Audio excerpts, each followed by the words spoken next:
చెప్పడం ఈజీ, చేయడం కష్టం అనే వారి కోసం. అన్నీ నాకు తెలుసులే, నీవు చెప్పకు, చెప్పడం ఈజీ, చేయడం కష్టం అంటాం. మనం డైలీ లైఫ్‌లో కూడా పేరెంట్స్ ఏదైనా చెప్తే, నీవు చేసి చూడు తెలుస్తది అని అంటూ ఉంటాము.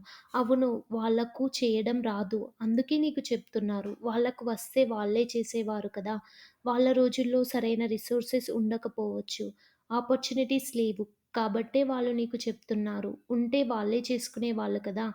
అలా చూస్తే వాళ్ళ డేస్‌లో ఇంత మనీ పెట్టి కూడా చదివించలేదు వాళ్ళని. అది కూడా మనం ఆలోచించాలి.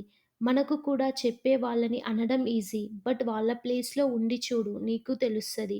అలాగే ఇంట్లో వాళ్ళు చెప్తే నీవు చేసి చూడు అంటాం.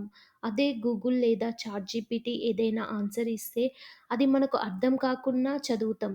అప్పుడు వాటితో మనం చెప్పలేము. ఇంత ఆన్సర్ ఇచ్చావు కదా! ఈ ఎగ్జామ్ నువ్వే రాసుకో.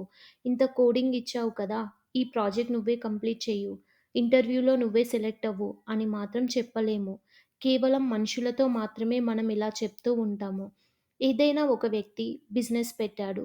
లాస్‌లో ఉన్నప్పుడు ఇంట్లో వాళ్ళు లేదా ఇంకా ఎవరైనా వెళ్లి అడ్వైస్ చేస్తే, "అవును, అన్నీ నీకు తెలుసు కదా! నువ్వే ఇంకేదైనా బిజినెస్ పెట్టి నాకు చెప్పేదేదో నువ్వే చేసుకో" అంటూ ఉంటాము. నిజంగా వాళ్ళకి తెలుసు నష్టాలు ఉంటాయని. అందుకే ఆ వ్యక్తి ఆ బిజినెస్ స్టార్ట్ చేసి ఉండకపోవచ్చు. నీకు అన్నీ తెలుసు కదా! మరి ఎందుకు నష్టం వచ్చింది? అందుకే ఎదుటి వాళ్ళు ఏదైనా చెప్తే ముందుగా వినటం అలవాటు చేసుకోవాలి. అది పాటిస్తామో లేదో తర్వాత విషయం. చెప్పేవాళ్ళు లేకుంటే మనం ఎక్కడ నుండి నేర్చుకుంటాం?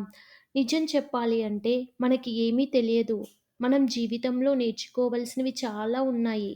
అన్నీ నేర్చుకుంటూ పోతే మనకు ఈ జీవితం సరిపోదు. అందుకే మనం కావాల్సినవి మనం నేర్చుకుంటున్నాం.